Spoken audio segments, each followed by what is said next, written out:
Muchas gracias, René. Y a toda la comisión que organiza, siempre es difícil organizar eventos y este ha sido bastante masivo y en una fecha también bien difícil, pero bien necesaria al mismo tiempo. Así que agradezco la invitación. Eh, para este tema, terapia física en contexto COVID, en realidad la terapia física no se ha visto mayormente modificada en COVID, pero quiero transmitirle algunos puntos claves en relación a la experiencia y no solo a la evidencia, sino que a la experiencia. Ahora, es un tema que podríamos hacer obviamente una jornada completa de esto, así que vamos a enfocarnos en algunos tópicos eh, más relevantes. ¿Cómo avanzo acá? ¿Acá no? Los tópicos que quiero transmitir hoy día son cuatro. Primero, el contexto de la movilización temprana, contexto general en el mundo. Evaluación del funcionamiento físico, y esto obviamente no es específico del COVID, porque no lo cambia trascendentalmente. Después de qué nos estamos haciendo cargo y específicamente la terapia física en la UCI durante la pandemia.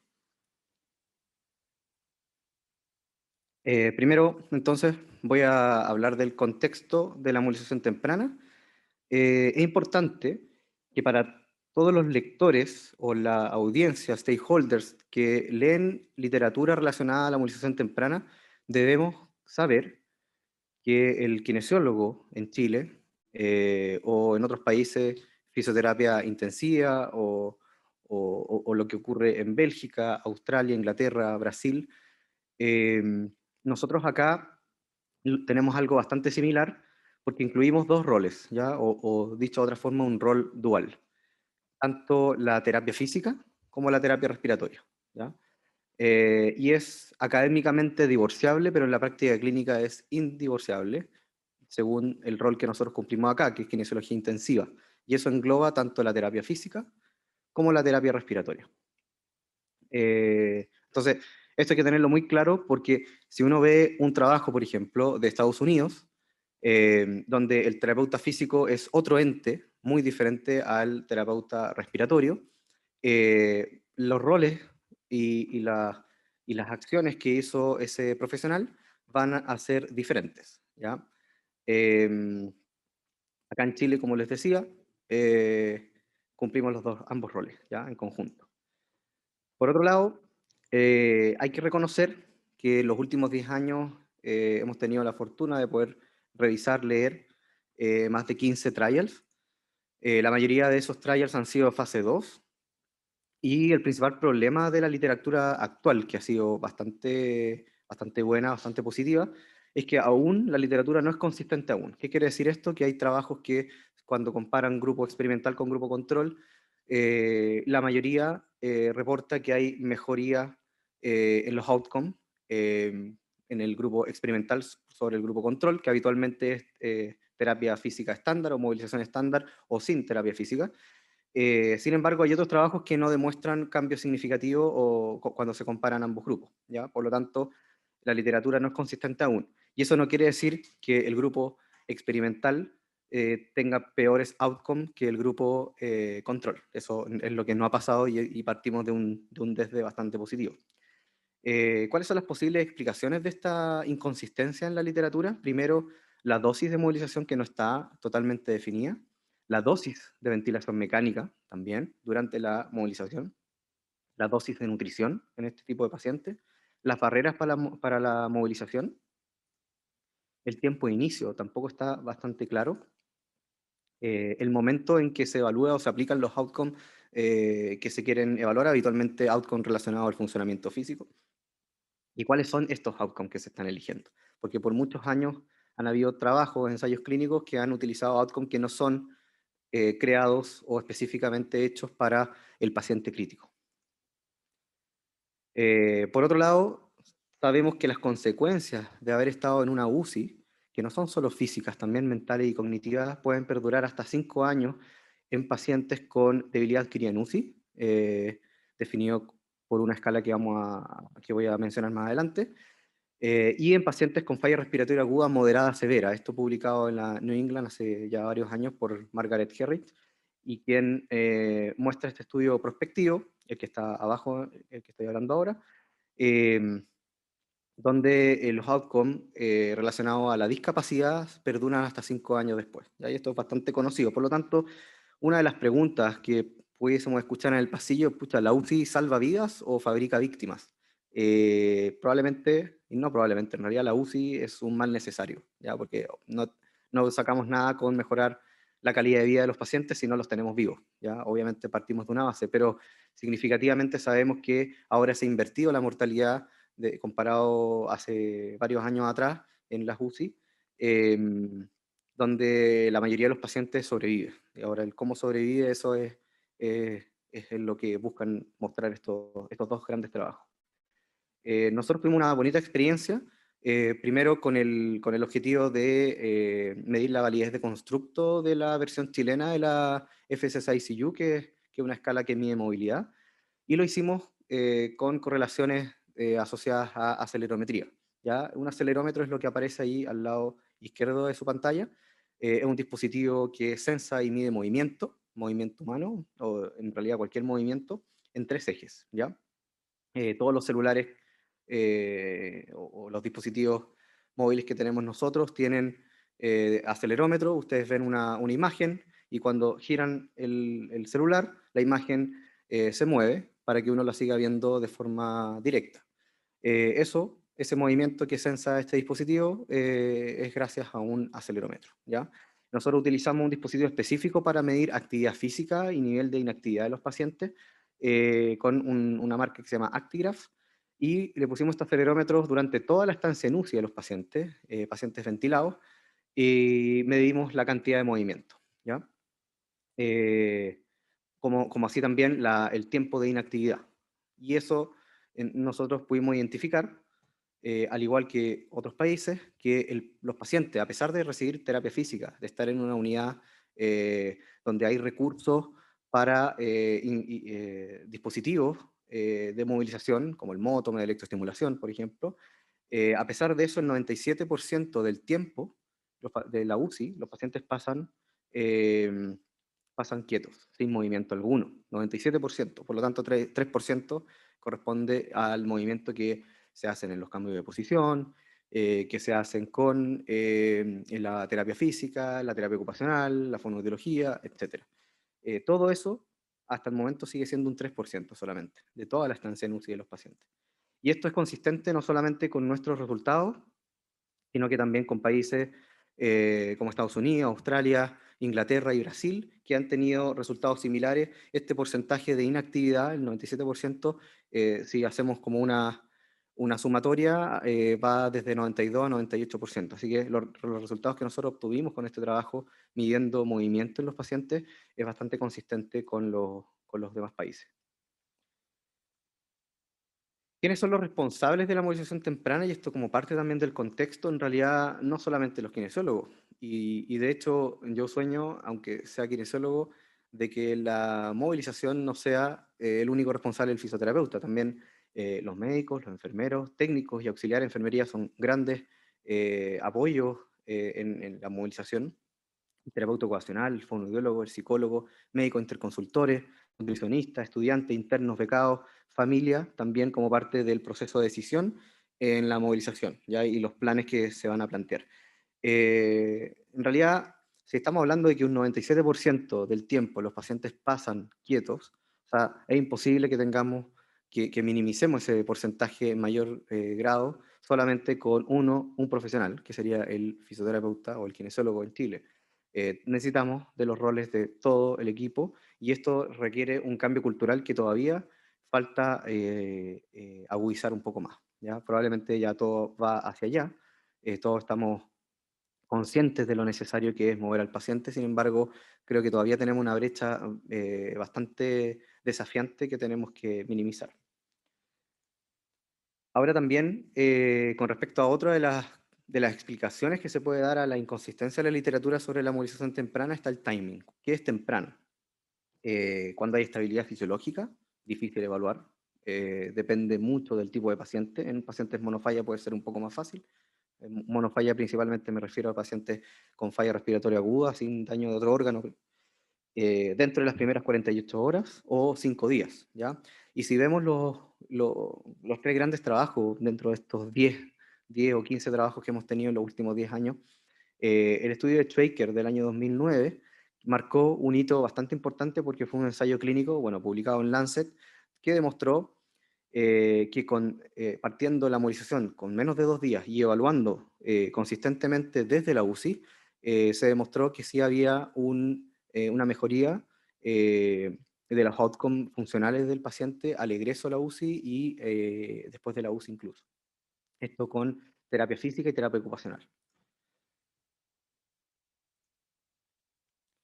También quiero compartir una definición, la definición de actividad física, movimiento, y realmente estos conceptos se nos empiezan a enredar también con ejercicio, pero en definitiva, ¿qué significa actividad física? Se define como cualquier movimiento corporal producido por los músculos esqueléticos que requiere un gasto de energía, ¿ya? Y esto es importante, que requiere un gasto de energía. Si no, si se realiza movimiento corporal, por ejemplo, pasivo en un paciente sedado, bloqueado, eso generalmente, y no se ha logrado demostrar, no requiere un gasto energético. Por lo tanto, no podemos hablar de actividad física en ese tipo de intervención.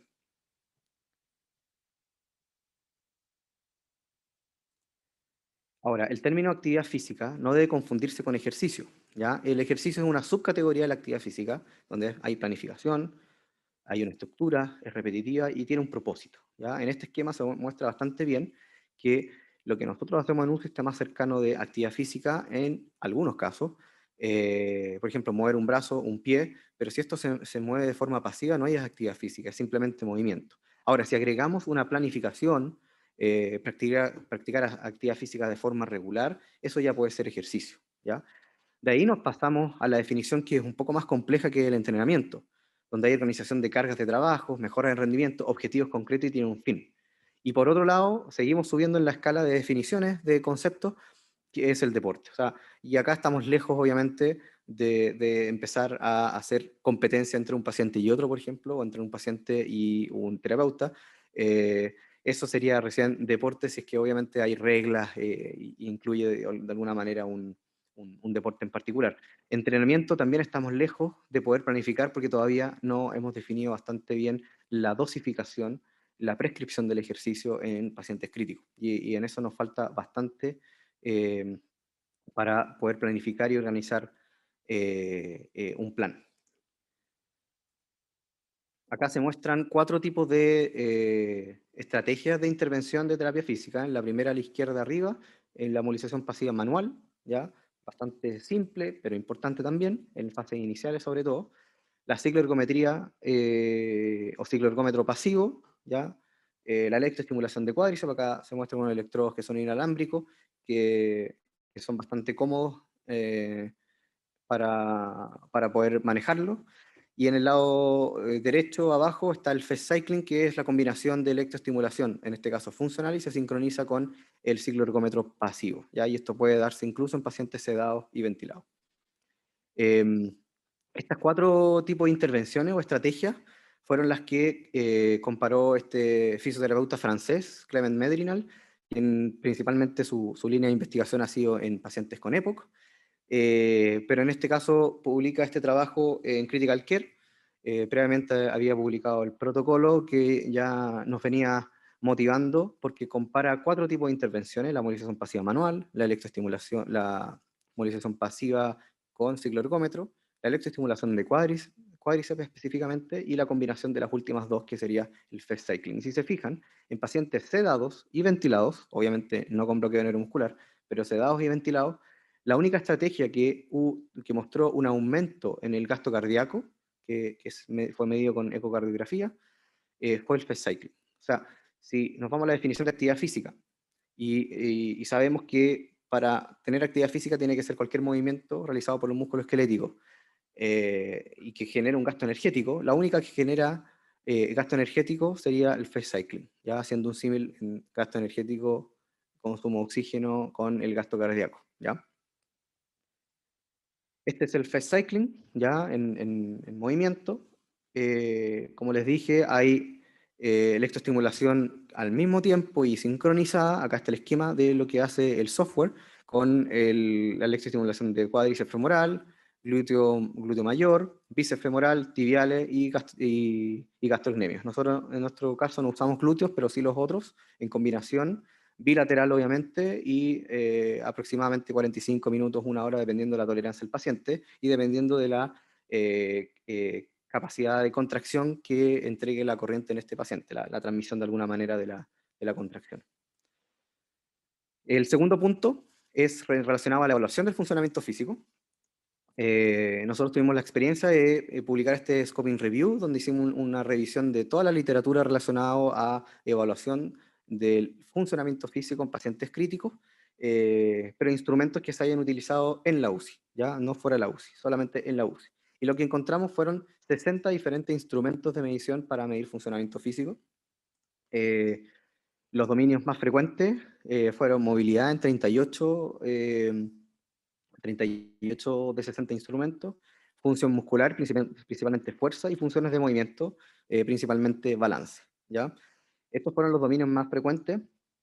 Quiero destacar movilidad, que fue el más frecuente dominio, por lo tanto, probablemente en este caso la mayoría sí tiene la razón y es algo que es un desde. O sea, si en una UCI no se está evaluando movilidad con ningún instrumento de medición, probablemente estamos atrasados porque la literatura ya nos dice que es conveniente como outcome tomar la decisión de utilizar un instrumento que mida movilidad. ¿Qué es movilidad? Cambios de posición del cuerpo de forma activa, como transferencias, mantenerse sentado, mantener una posición, caminar, ¿ya? Eso incluye movilidad como parte del capítulo 4 de actividad y participación de la CIF, de la Clasificación Internacional del Funcionamiento. También identificamos este esquema básico de la distribución de los artículos que nosotros encontramos y seleccionamos. Claro, los últimos 10 años, que esto fue, la fecha límite fue 2017, ya fue publicado hace un par de años.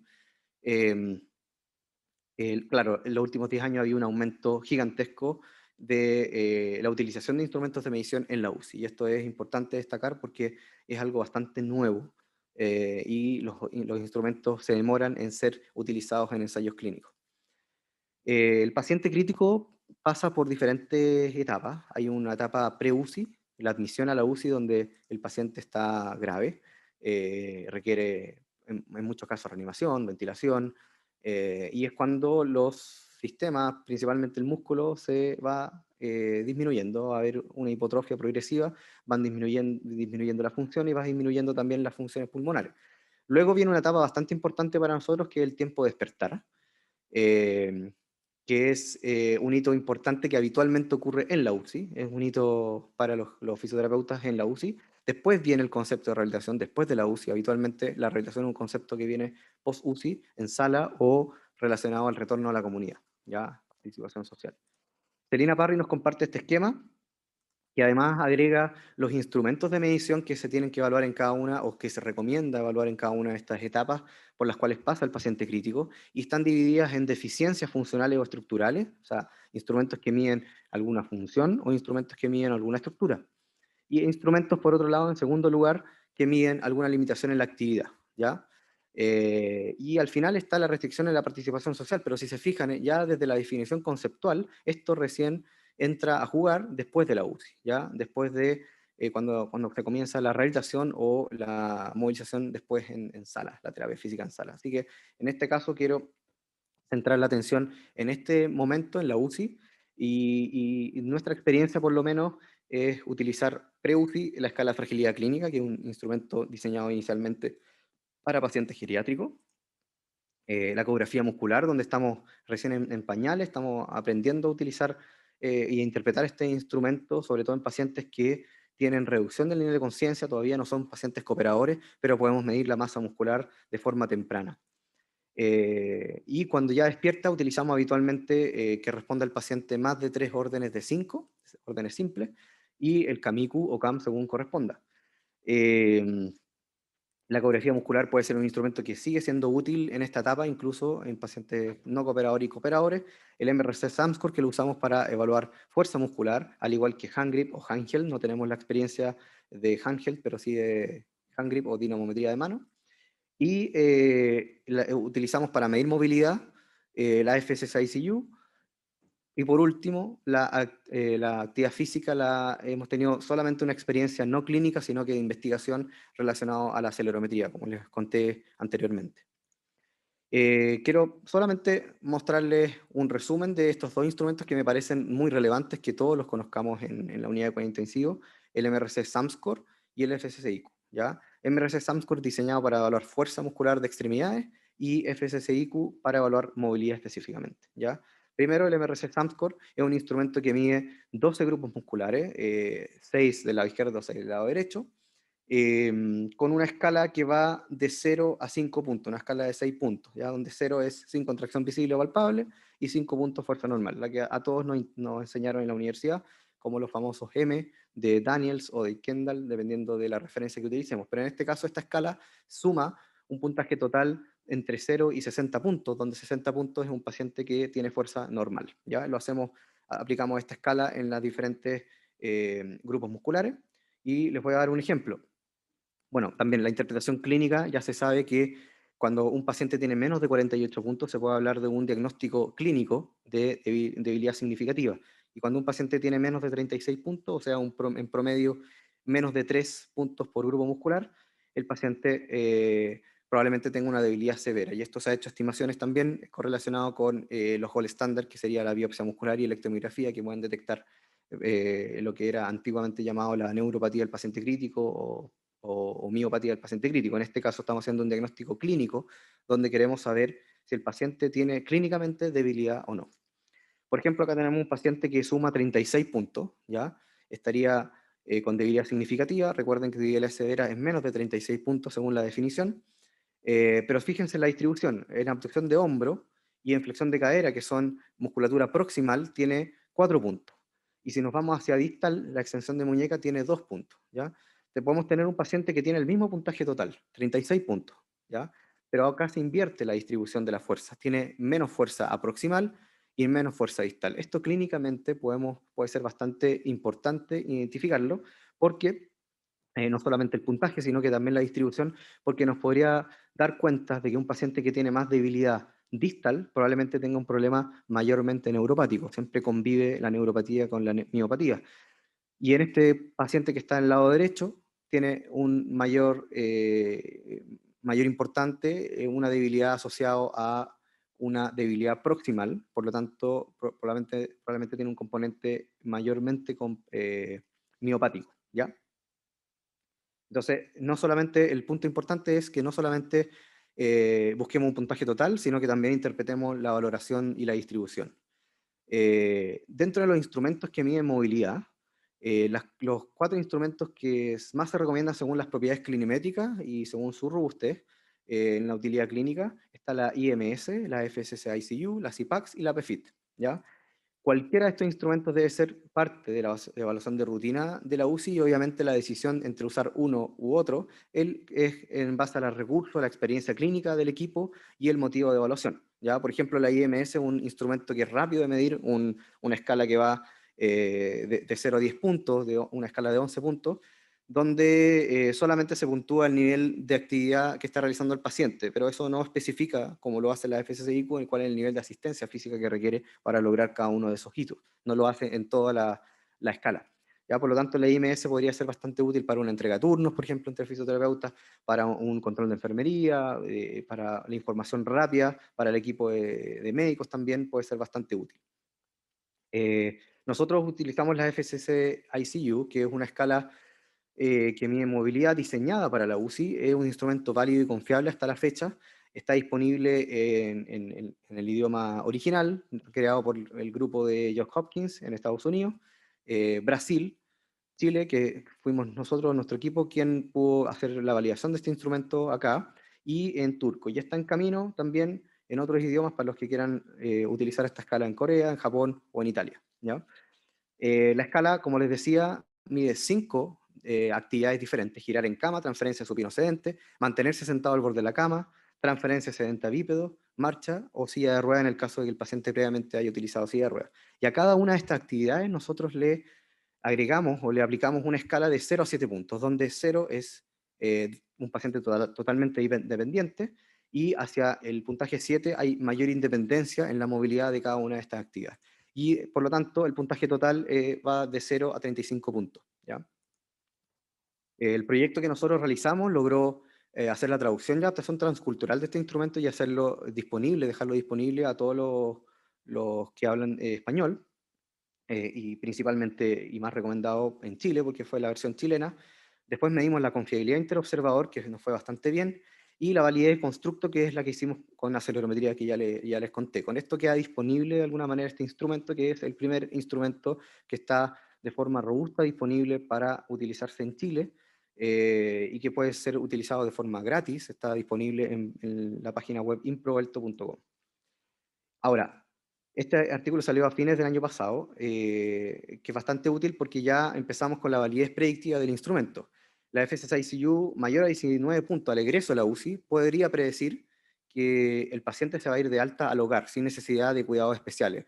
Pasa mucho en otros países que los pacientes egresan un poco antes que la realidad nacional que tenemos acá, porque también existen centros de rehabilitación de pacientes críticos, centros que están especializados en pacientes post-UCI, en pacientes con PICS, como habló Diana ayer, con Post-Intensive Care Unit Syndrome. Y en este caso, para nosotros, este número 19, tenemos que también interpretarlo de forma muy cautelosa, porque el paciente probablemente no tenga disponible rehabilitación post-UCI y tendremos que tomar alguna decisión de si mantenerlo más tiempo hospitalizado o no. Ya eso va a tener que, obviamente, adaptarse, y depende de la validez externa que tenga esta información que fue publicada en Critical Care Medicine el año pasado.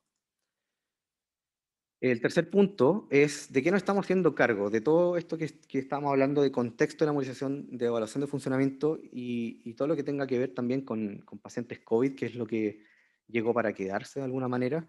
Primero quiero contarles un poco del EMUSIC Study, que es un estudio también aprobado por Comité de Ética, al igual que los dos que les voy a mencionar, que es sobre el entrenamiento o capacitación en la ecografía muscular. O sea, antes de empezar a utilizarlo clínicamente, tenemos que estar seguros de que el entrenamiento es efectivo, y es útil para después ver si la utilidad clínica es aceptada también.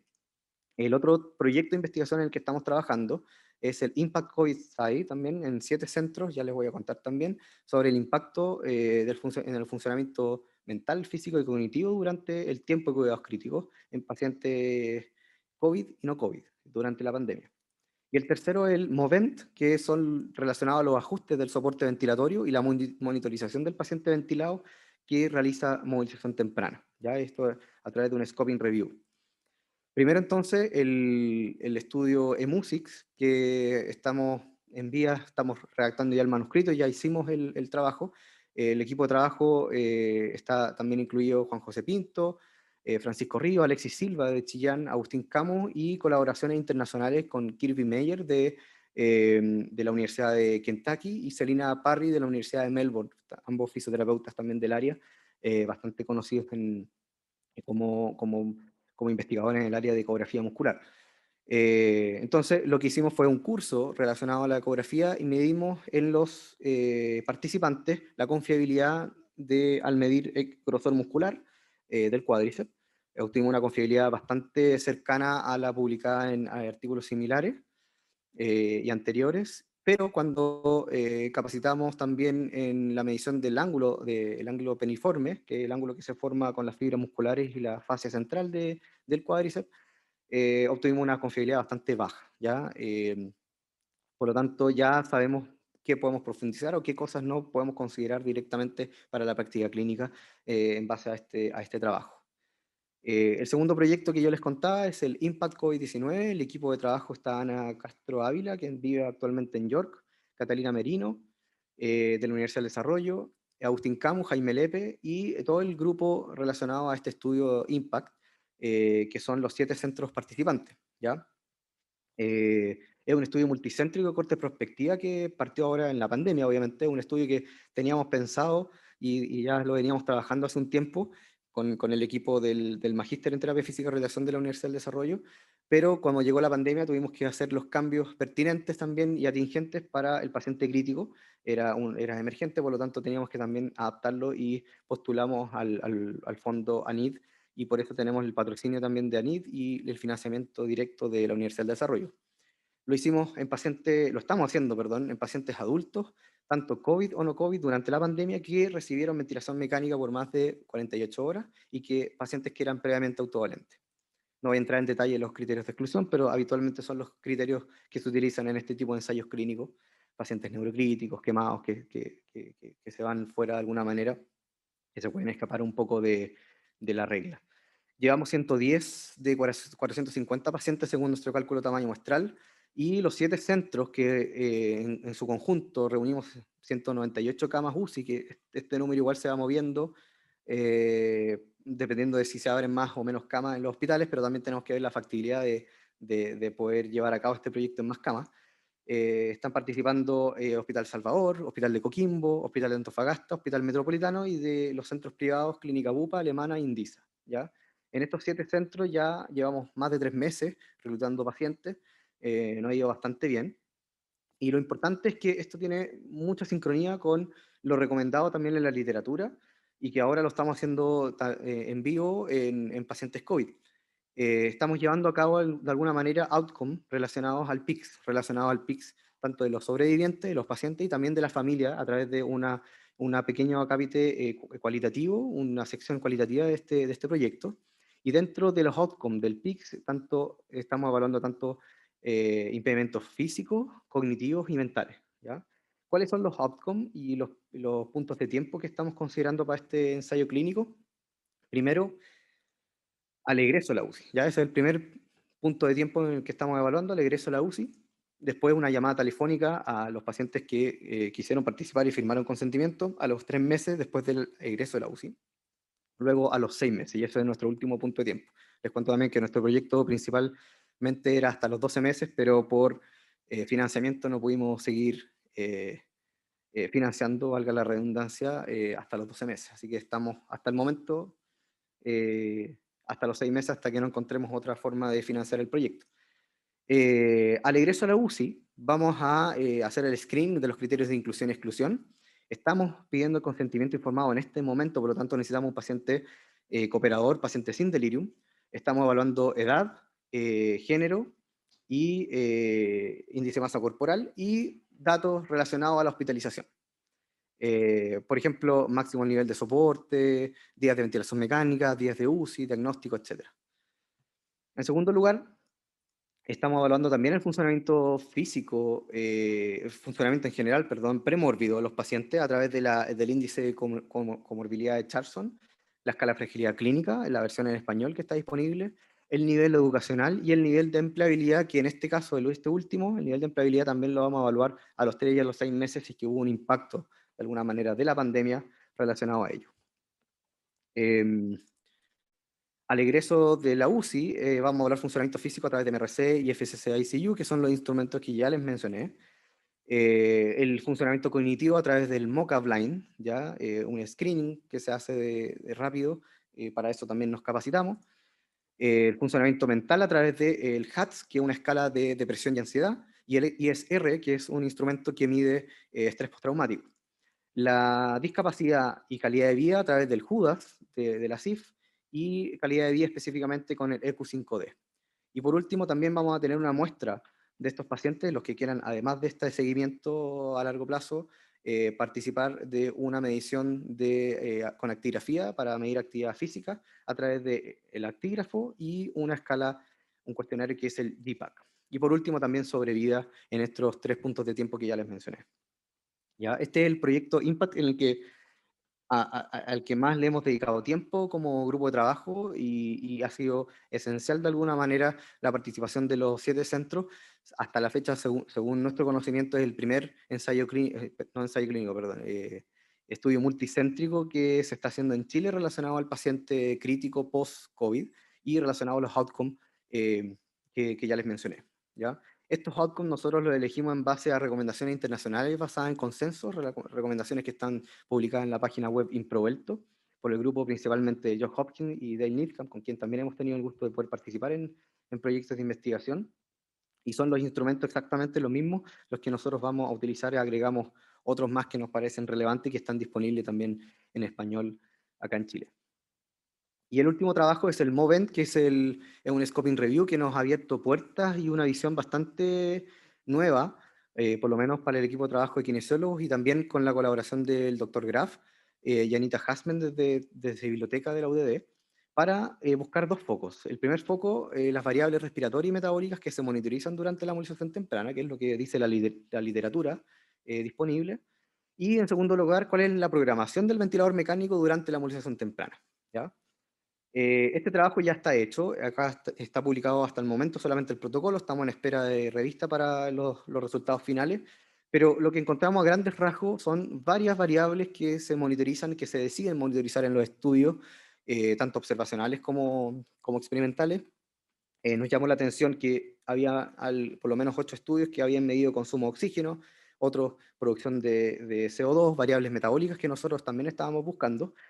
Sin embargo, no identificamos ningún estudio en el que se haya medido variables de esfuerzo respiratorio durante el ejercicio en la UCI, ¿ya? Esto nos llamó bastante la atención, esperábamos encontrar algún trabajo, y sabemos que independiente de que no tengamos un balón esofágico para medir esfuerzo respiratorio, hay variables no invasivas que pueden ser útiles para medir a un paciente crítico. Está la P01, ya como se muestra acá, que es la caída de la presión en los primeros 100 milisegundos. Está la PMI, que es el ascenso de la presión o mantenimiento de la presión al realizar una pausa expiratoria, que tiene que ver con la relajación de la musculatura inspiratoria. La presión de oclusión, que es cuando uno hace lo contrario, hacer una pausa expiratoria y esperar ver en los ventiladores que está disponible, obviamente, hacer una pausa expiratoria en ventilación asistida y ver la caída de la presión, que esto sería un símil casi perfecto o un espejo del esfuerzo respiratorio medido con balón esofágico, la presión muscular. Y por último, también está disponible solamente en Puritan Minute, en PUB, poder estimar el producto presión-tiempo, que es una medida bastante exacta del esfuerzo respiratorio del paciente. Esto fue una fórmula que inventó el grupo de Cartox, también con Brochard, para estimar el esfuerzo respiratorio en este modo ventilatorio. Lamentablemente solamente está disponible en un modo. Esperamos que en el futuro los ventiladores avancen para tener esa información de forma más fácil. Este es un estudio en personas sanas, en deportistas, donde les pusieron balón esofágico y le hicieron el test cardiopulmonar. Y vemos que la comparación o la correlación en este caso, en el eje X está el delta P de presión esofágica, el esfuerzo respiratorio, y en el eje Y está el VO del paciente, el consumo de oxígeno. Y vemos una correlación bastante buena entre ambas variables.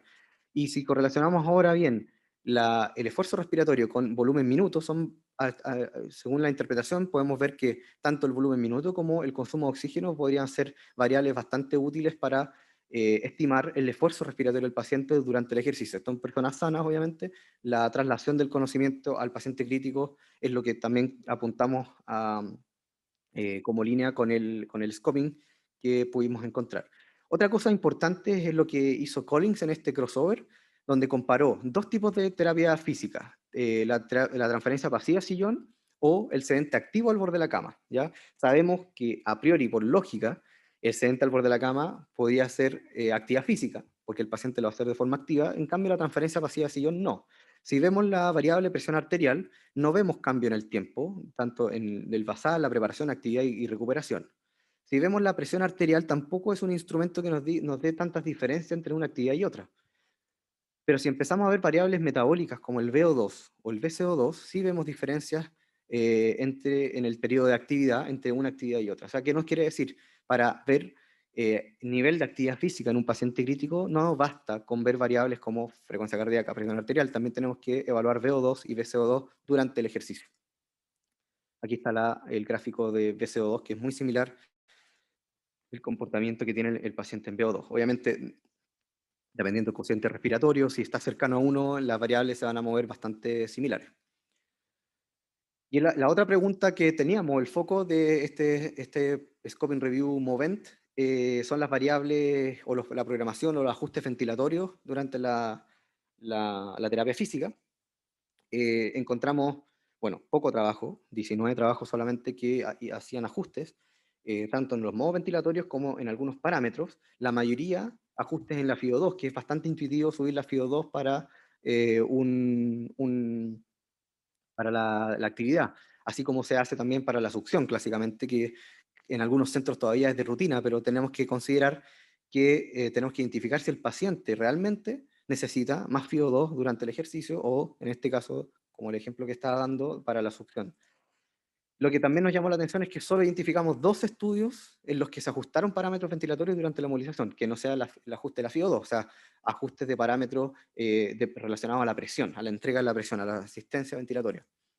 Estos dos trabajos son estos que se muestran en pantalla, al lado izquierdo el estudio de Akumaniaki y al lado derecho el estudio de Chen. Ya el estudio de Akumaniaki, al lado izquierdo, evaluaron con ciclo ergómetro de extremidades inferiores, con calorimetría, y compararon PAV o NAVA, como modos definidos como modos proporcionales, versus presión de soporte, y vieron que durante el ejercicio hubo una mayor eficiencia del ejercicio y un aumento del VO2 en comparación con presión de soporte en los modos proporcionales. De alguna manera hubo una facilitación del ejercicio con estos modos ventilatorios. ¿Ya? Primer trabajo que nos muestra, ¿saben que hay que hacer ajustes en el ventilador? Y eso nos va a traer mejores beneficios, según esta poca muestra de pacientes, eh, para el paciente crítico, ¿ya? Y en el lado derecho está Chen, que hizo evaluaciones con distintos niveles de presión de soporte, que fue aumentando de la presión de soporte basal, de 2 en 2 hasta 4 centímetros de agua más durante el ejercicio, y vio que había una mejoría de la performance del ejercicio y mayor duración del ejercicio en pacientes que realizaban el ciclo ergómetro de extremidades superiores, ¿ya? En la población en la que se estudió en este caso fueron pacientes críticos crónicos, ¿ya? Con Pmax cercana a 30, incluso menos, ¿ya? Pero desde antes, el 2007, Bailey ya nos recomendaba que durante el ejercicio, y ahí en esta foto no es de nosotros, es del mismo artículo publicado en 2007 en Critical Care Medicine, ellos recomendaban periodos de descanso previo y posterior a la actividad con ventilación asistida controlada durante 30 minutos. Ya venía este concepto de que, ¿saben qué? El reposo, el ventilador en reposo es una cosa y si lo saco del reposo tenemos que hacer ajustes. Y ese pensamiento probablemente en la práctica clínica todavía no está del todo eh, instaurado y por eso nosotros creemos que estamos dando uno de estos primeros pasos con este Scoping Review. Otra recomendación era incrementar la FIO2 un 20% más antes del inicio de la actividad. Y para eso quiero mostrar este trabajo, que es un trabajo publicado en una revista fisiológica, de fisiología del ejercicio, en personas sanas con ventilación no invasiva. Se les impuso ventilación no invasiva con modo PAP y se dividió en 4 grupos, ¿ya? El primer grupo, el primer grupo se les dio menos FIO2, 18%, y sin ventilación no invasiva, y el esfuerzo respiratorio, ¿ya? Este es un símil al producto por en tiempo, tiene unidades bastante similares, presión esofágica por frecuencia respiratoria, y tiempo inspiratorio también. Entonces, mayor número, más arriba en el eje Y, más esfuerzo respiratorio. Si se fijan, el primer grupo tiene un esfuerzo respiratorio en este punto. Sin embargo, si a este mismo grupo le damos más FIO2, FIO2 normal, 21%, pero sin ventilación mecánica, el esfuerzo respiratorio disminuye. Lógico. Sin embargo, a estas personas sanas le damos ventilación no invasiva durante el ejercicio, un símil al test cardiopulmonar, incluso con FIO2 18% aliviamos mucho el esfuerzo respiratorio del paciente. Y si a esto le agregamos FIO2 21% más ventilación no invasiva, presión positiva, aliviamos eh, casi completamente el esfuerzo respiratorio. Y esto tiene un sustento de algo que ayer ya mencionó el doctor Graf, que tuvimos que también hacer parte de la discusión del manuscrito del MOVENT, del Scoping Review, fue relacionado también recurriendo a insumos de la fisiología del ejercicio en personas sanas, para después hacer la traslación en el futuro, espero, en pacientes críticos. Este concepto fisiológico de la competitividad entre los músculos respiratorios y músculos periféricos es bastante interesante. El flujo sanguíneo es limitado, ¿ya? Y tiene que repartirse de forma limitada tanto a la musculatura locomotora o a la musculatura respiratoria, ¿ya? Uno de los dos va a ganar, ¿ya? No pueden ganar los dos, ¿ya? Es para uno. Y acá, si se fijan, en un estudio similar de Chill, pacientes con PAV tienen menos esfuerzo respiratorio que versus un grupo control sin ventilación no invasiva. Estoy hablando en personas sanas. Por lo tanto, el concepto, si lo intentamos llevar a la UCI, diferentes niveles de actividad física van a implicar mayor carga en la musculatura locomotora. Por lo tanto, tenemos que hacernos cargo de qué es lo que pasa con el soporte ventilatorio. Y el soporte ventilatorio no me refiero solamente a ventilación, también puede ser soporte respiratorio, en lo que se habló también ayer, con ECMO, el Swift Flow, y poder facilitar el ejercicio. De alguna manera es aliviar el trabajo respiratorio, minimizar el consumo de oxígeno total, general del cuerpo, y facilitar la actividad física, que es lo que queremos en muchos pacientes críticos crónicos. Y las variables a monitorizar, las que ya hemos mencionado, ojalá empezar a instaurar y empezar a agregar a la rutina la medición de variables metabólicas y variables de esfuerzo respiratorio. ¿Y esto por qué? Porque es importante el soporte ventilatorio y no solamente cualquier soporte, sino que específicamente relacionado también a cómo funciona un ventilador mecánico con los diferentes modos ventilatorios. Sabemos que mientras más esfuerzo respiratorio del paciente, la presión entregada al ventilador en un modo volumen control va a disminuir. En presión control va a ser constante. Y lo ideal durante el ejercicio y conceptualmente, digo conceptualmente porque la práctica clínica no está tan demostrado, lo ideal sería tener un modo proporcional que se adapte proporcionalmente al esfuerzo respiratorio del paciente mientras hace actividad física. Otras variables importantes a ajustar, no solamente en reposo, también podemos considerarlas importantes para la actividad, el rise time o retardo inspiratorio, subida o rampa, dependiendo de la marca del ventilador, y el ciclado aspiratorio o cycling off, que es el término de la inspiración. En el caso que esté con presión control, también el ajuste del tiempo inspiratorio puede ser bastante importante. Recordemos que durante el ejercicio nosotros respiramos a un tiempo inspiratorio bastante más corto y necesitamos favorecer también la expiración. Y por último, ya para ir terminando, la terapia física en la UCI durante la pandemia. Bueno, al principio y durante el PIC tuvimos turnos muy pesados. Siempre planificábamos bien la terapia física, pero a veces terminábamos muy mal y terminamos no haciendo nada. Y eso es parecido a de repente como uno empieza a escribir un manuscrito y en realidad después la discusión es lo peor que queda y tenemos que hacerla de nuevo y hacerla de nuevo. En este caso pasó lo mismo y así es por lo menos como yo me sentía muchas veces después del turno, incluso yéndose muy tarde. Y el impacto, algunos puntos importantes, el impacto que ha tenido la pandemia en relación a la terapia física es primero el gran volumen de pacientes COVID que nos ha hecho aprender en la monofalla, más aún porque hemos tenido un gran volumen de este tipo de pacientes, y también del paciente crítico crónico. En segundo lugar, el desconocimiento de antecedentes funcionales previos, la ausencia de familia, nos ha mermado de alguna manera esta información que nos está haciendo bastante útil en los últimos años para enriquecer el plan terapéutico, ¿ya? También el mayor uso de prono ha limitado bastante la movilización, el mayor uso y también la prolongación de este uso de prono. Y por último, ¿habrá mayor delirium, mayor debilidad adquirida en UCI? Primero quiero hablar de la definición de paciente crítico crónico. Hay muchas definiciones, esto es una revisión que se hizo de todas las definiciones existentes. Habitualmente, lo que se marca ahora en rojo destaca la definición relacionada a personas que han tenido más de 21 días con ventilación mecánica y o traqueotomía.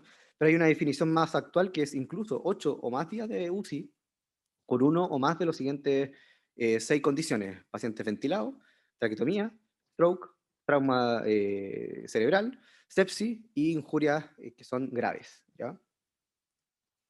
Y el paciente crítico crónico pasa por dos etapas principales desde el punto de vista de terapia física: un paciente no cooperador o un paciente cooperador, ¿ya? Y el paciente cooperador comienza desde el despertar, cuando ya responde más de 3 órdenes de 5. Eh, Sin embargo, en esta fase de protección inicial y esta fase de actividad también tenemos pacientes que ingresan cooperadores. Ese paciente que ingresa a la UCI con BNI y nunca se intubó y nunca pasó por un despertar. Es un paciente que probablemente no va a ser un paciente crítico crónico, ¿ya?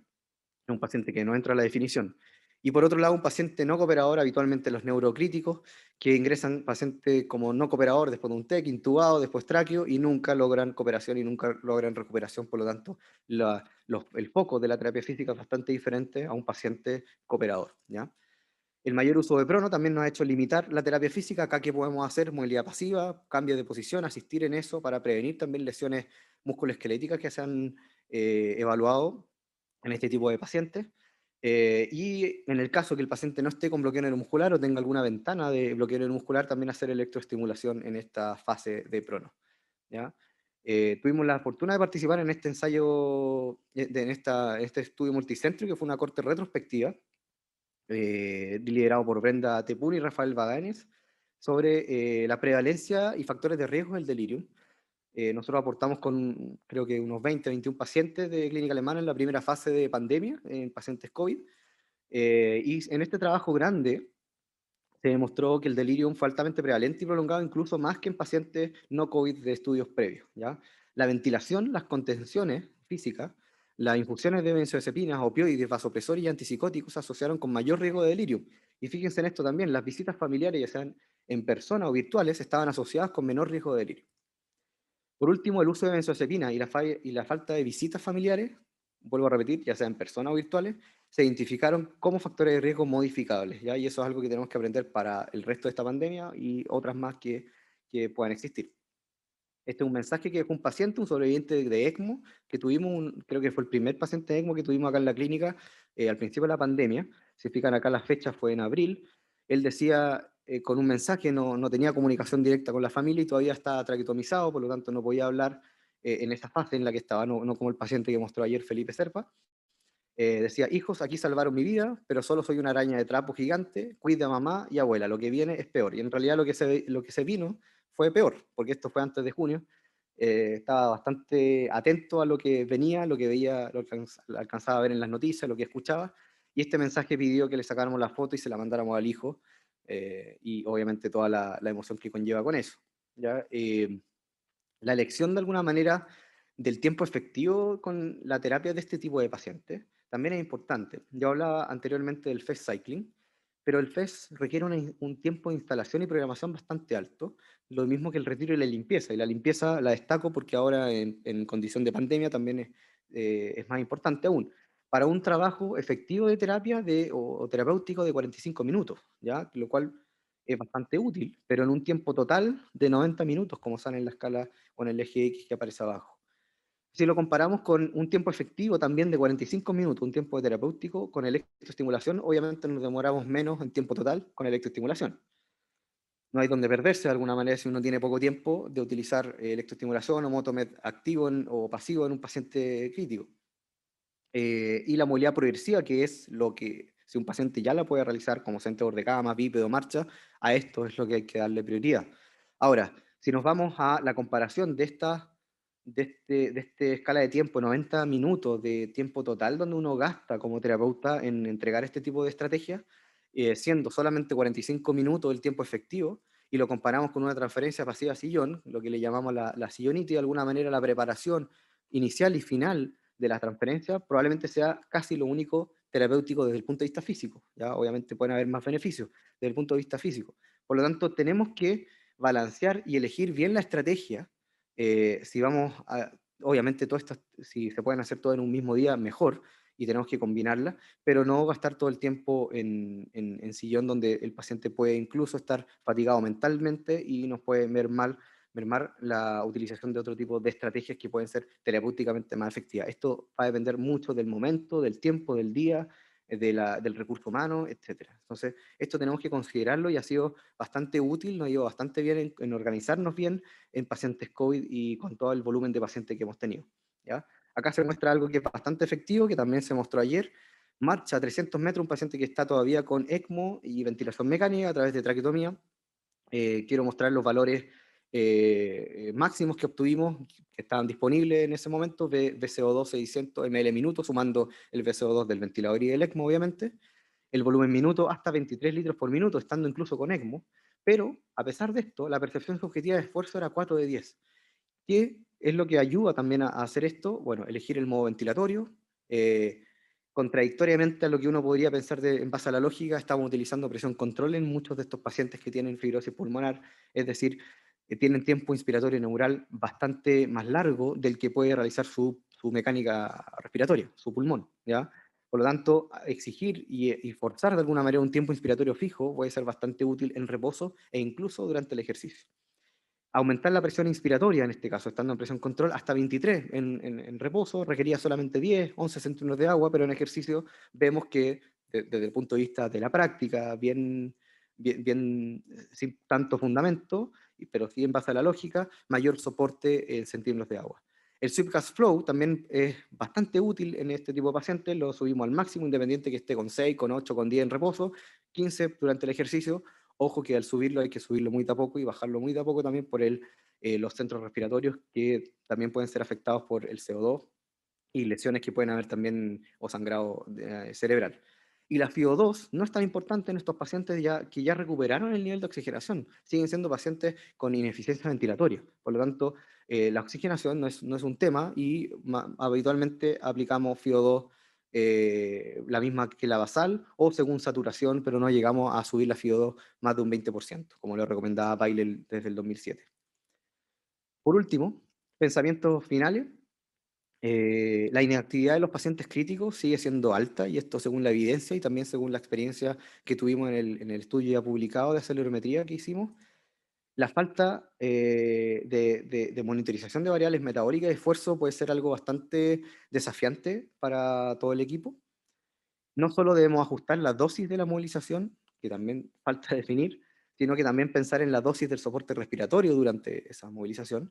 Y por último, debemos seguir enfocados en minimizar las víctimas de la UCI. Ya tenemos que saber que si trabajamos en la UCI, tratamos de hacer lo mejor posible en nuestro trabajo. Sin embargo, este gran volumen de pacientes que sobreviven a una UCI, muchos de ellos se ven como víctimas de la UCI, y son de alguna manera víctimas de un sistema que, por lo menos en Chile, nos faltan también centros específicos para realizar rehabilitación post unidad de cuidados intensivos. Así que eso era lo que les quería transmitir. Creo que al final del módulo hay algún tiempo para preguntas, así que quedo disponible totalmente. Muchas gracias a la organización y gracias a todos por escuchar.